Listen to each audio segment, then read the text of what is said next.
What is up, guys? Episode 4. Like and subscribe if you're enjoying it, please. Obviously helps me out. Today I want to just talk about habits, motivation, routine, just kind of riff on that. So, me personally, I get asked a lot, like, how do I stay motivated? How do I keep working out? And really, it's because it's a habit at this point. It's literally just like brushing my teeth. And, like, if I don't do it, I don't feel right. I feel kind of off, feel kind of gross. It's kind of like if you're not wearing clothes, you're going to feel naked. If you wear a watch, you take the watch off, you're going to feel a little weird. It's what you get yourself used to, right? So that's kind of obvious, I guess. But I guess the real question is, like, how do you get to that point? How do you get to that point where fitness is just automatic and you can't help but working out, like you're literally addicted to it? Well, I think it starts off with lowering your barrier to entry. I think a lot of people think that they need to, like, get a gym membership, hop on some sort of bodybuilding routine, and, like, really complicate it, take all these supplements, use machines and split up their workout and blah, blah, blah. And here's the thing, is that is just a bunch of noise, like, that means, like, hey, you got to drive to the gym, you got to, wait for the machines to be ready, you got to, like, carve out, like, time in your day. Maybe it's after work, maybe it's before work, but either way, it's going to be like over an hour because you got to actually get the workout done. You got to get there and get back home. It's a lot. So you got to just reduce your barrier to entry, and I got a lot of kettlebells laying around, obviously, in my garage, but I really only need one of those. Like, if I just had one kettlebell, I guarantee you I could stay extremely shredded, maybe even get more shredded than I am right now, and just, like, really focus on cranking out some crazy workouts. Like, sometimes the more options you have, even the more kettlebells you have, doesn't necessarily mean the better. It's better to just kind of stay with one thing and, like, really measure your progress and go hard in that way. But I'm going off on a tangent. So how do you kind of lower your barrier to entry? Here's what I would tell you. If you're really serious and you want to get in good shape, you want to, like, build a good looking, sexy body that you're proud of, that performs well, start off with something super simple like 100 push-ups a day and do that for 30 days. Do it for 30 days straight. Don't miss a single day. Don't worry about being sore. Don't worry about not working out anything else. Just fucking make it simple and just do that. And I guarantee you, if you can just establish that, you will start to form the habit. You'll start to form the habit around exercise, around movement. That is the most important thing, guys. Like, you have to understand that we are all creatures of habit. Our nervous systems are designed to form habits and prune away from those at which we don't habitually do. So that's why in neuroscience, there's a huge thing called, if you don't use it, you lose it. And it's true. And that's like a whole, a lot of people blame their age for, like, the reason why they can't work out or the reason they feel a certain way or have a stiff back or whatever.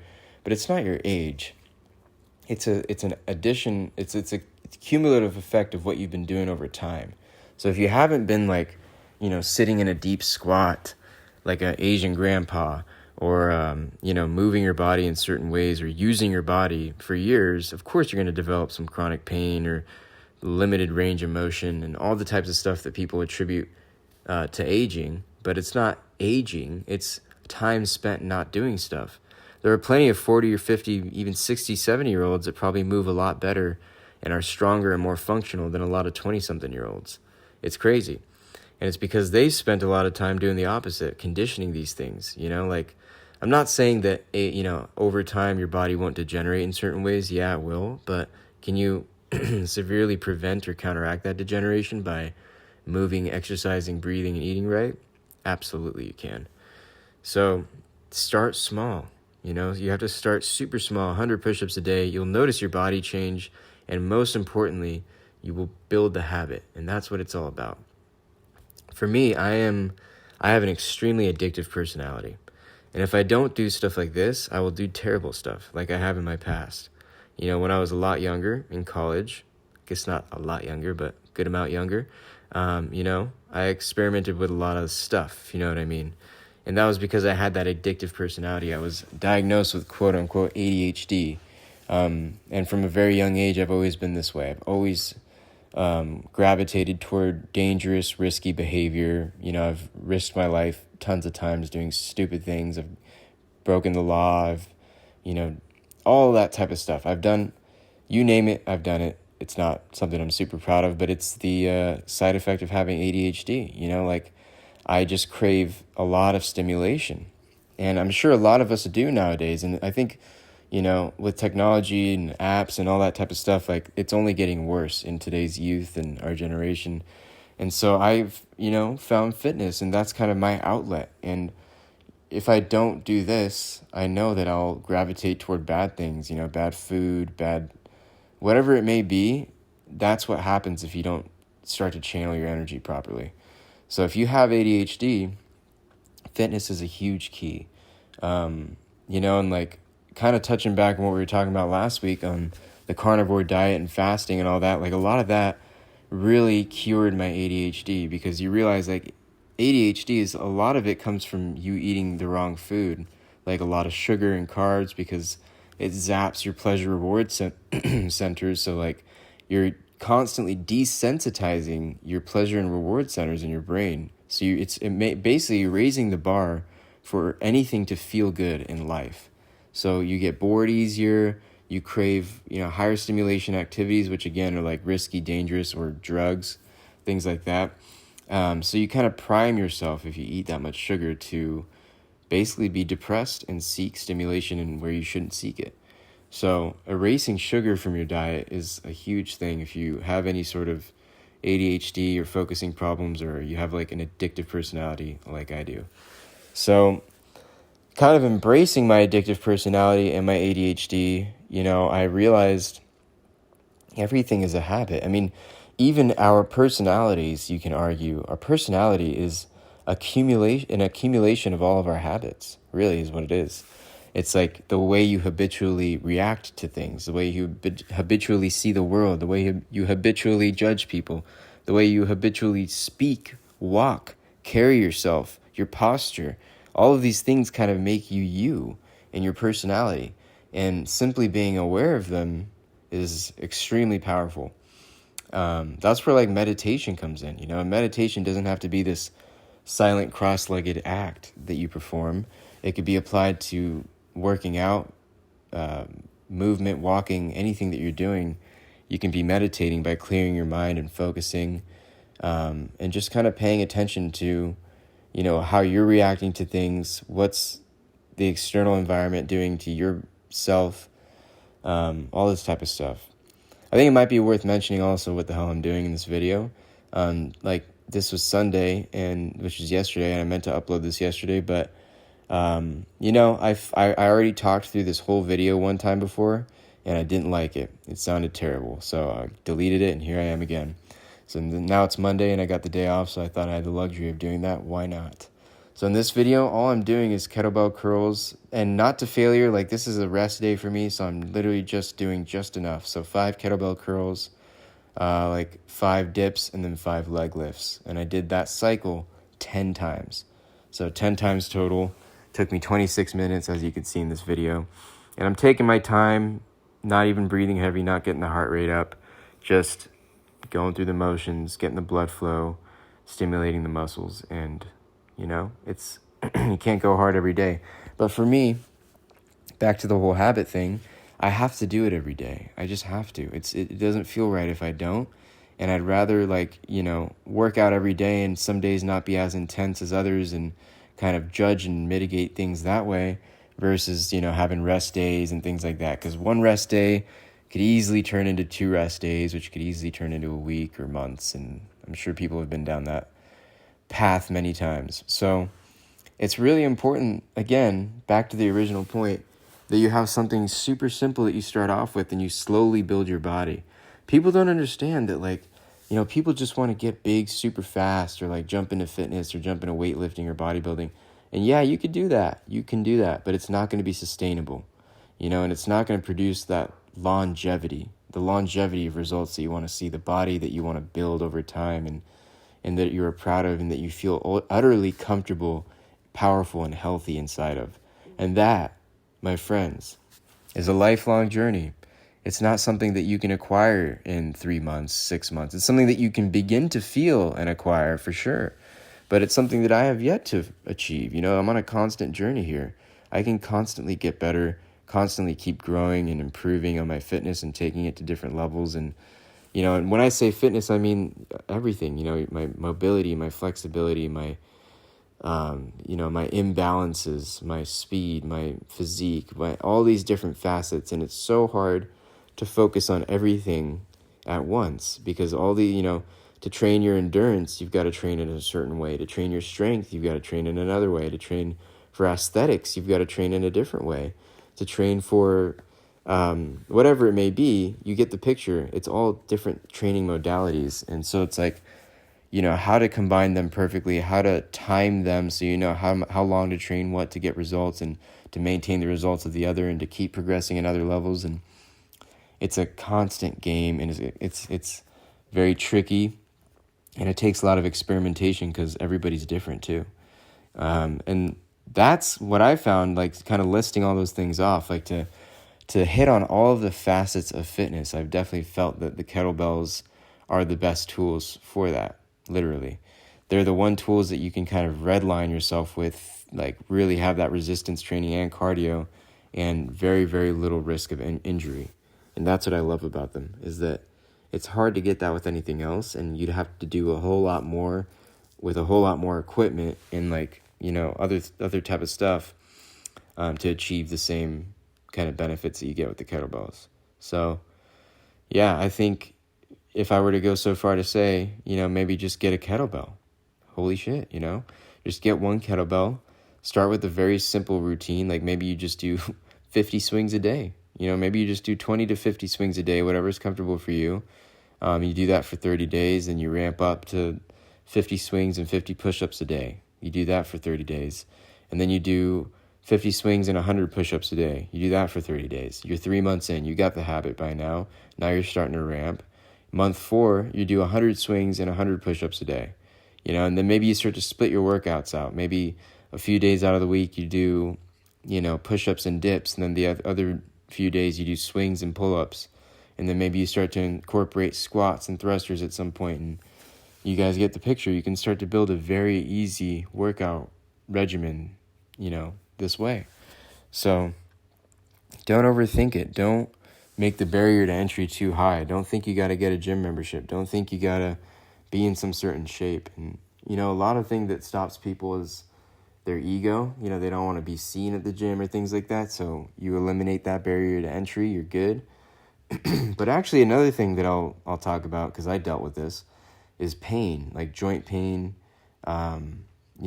postural problems, things like that. Like these type of things can really hinder people from getting started. And it hindered me from continuing my fitness journey for a long time when I hurt my shoulder. I hurt my shoulder, had kind of a bad lower back. You just feel broken. You feel weak. You don't feel motivated to work out. And I understand that. So what you got to do is you have to dedicate at least 15 to 30 minutes a day working on that which is your weakness. And because I know how to get strong and built while overcoming injuries. There's a way. The way is yoga and kettlebells. If you dedicate a little bit of time every day to do some yoga and to do maybe a certain kettlebell routine, you can easily mitigate your joint problems and your pain, start to get a nice workout, and again, build a habit and overcome this type of stuff. Because a lot of the time, what people don't realize is their pain is a result of them not moving properly or even moving enough. And movement is actually the best medicine. It's not just about resting and icing and all that type of stuff. You want to actually move your body, and you want to move in certain ways. You want to challenge yourself. So, if you are kind of feeling that barrier to entry, obviously, unless you have some serious injury, I urge you to just get started on something that doesn't bring you pain. For me, I had shoulder surgery, and even after my shoulder surgery, I did not feel like my shoulder was 100%. I felt like it was still bad. It still felt the same exact way as before the surgery. The same exact discomfort that I was feeling is still there a year after. So I thought, I was screwed. But then I got into yoga, and yoga started to teach me, what was wrong with my body, where my imbalances lied, what I had to work on. And once I did a lot of yoga, I started to do it on my own and focus on those postures that kind of brought me that relief a lot longer myself. Like at night in my room or whatever, I would just spend time in these postures, breathing and, loosening my body up and, realizing that, hey, if I feel shoulder pain, it doesn't necessarily mean that everything that's the problem is in my shoulder. The problem was my spine, my thoracic spine, and the lack of mobility on the right side of my thoracic spine. And it was affecting not only my shoulder, but my neck and just my posture in general. So fixing that was a journey. It took a long time. It's something I still work on. And I think people don't realize that we are our best chiropractors. You are your best chiropractor. And this is not a slight against chiropractors. I think they're great, whatever. But no matter what a chiropractor does for you, they're not going to be able to fix you. I promise you. I promise. They can help you. They can certainly help you. They can, relieve your pain, slightly adjust your posture momentarily or whatever it might be. But you have to redesign yourself from the inside out, meaning you have to teach yourself how to move with certain exercises. You have to move into certain things. You have to adjust and correct yourself and your posture constantly, consistently, in order for you to see the results, because you've got to reprogram your nervous system. You've got to teach yourself again how to move in the simplest and most subtle of ways, my friends. I don't know why I keep saying my friends, but it's also like what people don't realize is a huge problem that contributes to their pain in their body is, again, their posture. And what's the problem? It's lack of movement and improper breathing. When you learn how to breathe properly, using your diaphragm, which is something, again, you learn in yoga, you will fix a lot of the problems that you have with your posture. It's amazing. It's actually, like, it's mind-blowing how much, like, postural issues stem from your inability to breathe properly, your inability to use your diaphragm properly. And I promise you that if you're listening to this right now, 90 to 95% of you are not breathing properly through your diaphragm. Even if you think you can belly breathe and all that, you're still not doing it right, I promise. There's so many little subtleties, and you've got to breathe 360 degrees into your rib cage and your diaphragm. And there's so much to learn, and the pelvic diaphragm and breathing into your balls. And I'm telling you, there's a lot of things to work on and to learn and to start to heal and correct, because once you can correct your posture, your energy will flow much better. Your whole life will be better. And then you can start to work on building your body and getting more athletic and more capable and performing better. So again, you are your best chiropractor. You have to spend time with your body.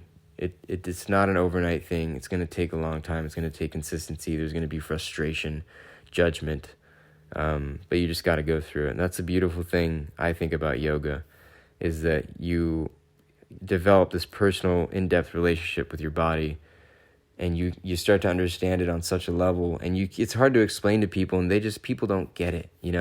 People that are, that give me advice or try to give me advice on health or life or whatever, because everybody thinks that they can do that because they watch TikTok or something.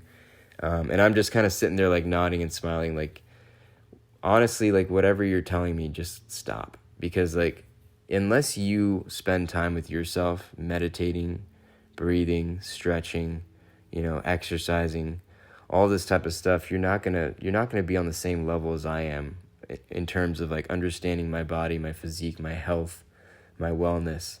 And I say the same to you. Nobody will be able to tell you what's what as much as you will. You're not only your best chiropractor, but I'll go so far as to say you're your best doctor.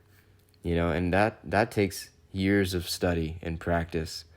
And people don't understand what real research is. Real research is sitting there and being with yourself, and really researching the depths of your mind, the depths of your body, where your weaknesses lie, your imbalances, your flaws, your blockages. And these blockages that manifest themselves in your body, manifest themselves in your mind, and obviously in your life. That's actually something to talk about too, is blockages. Like, a lot of people, once they learn how to breathe properly using their diaphragm, breathing deeply, they'll start to feel blockages in their breathing. And those blockages can be corresponded to, blockages in flow of energy and even, traced to what might be causing, like the stem root cause of a postural issue. And that's where things start to get really profound. Like this type of stuff, like, takes practice and research, and like people don't even know.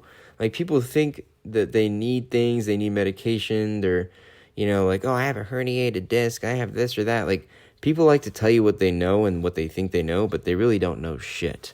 Because unless you've really spent time with yourself and really gone through the practice of all the stuff I've just been talking about, I'm telling you, you don't know. And listening to anybody else outside of you, even a doctor, yes, of course doctors know stuff, of course MRIs, all that type of stuff, but they can never know as much as you can know. They're never going to be the ones in your body experiencing what your experience is and feeling. Feeling is the truth. Feeling is as much of the truth as you can get. It doesn't get any more true than that. And I'm spiraling off into some crazy shit here, but this is the type of stuff that you start to realize when you have a more psychedelic mind state. And not only psychedelic mind states don't only just come from, natural mushrooms or whatever you might be taking, but you can achieve a psychedelic mind state with breathing exercises, working out, meditation. And when you do this, you start to see kind of what's real and what's possible and what's true and what's also like kind of a line how, most people are just kind of sheep following the medical industry, and, nobody wants to do the thinking for themselves. Nobody wants to go through the discomfort and struggle of, doing these type of things like breathing and stretching and meditating and exercising and feeling. Nobody wants to feel. They just want to do what they're told. They just want to do what they're told. They want to do the quick fix. They want immediate results.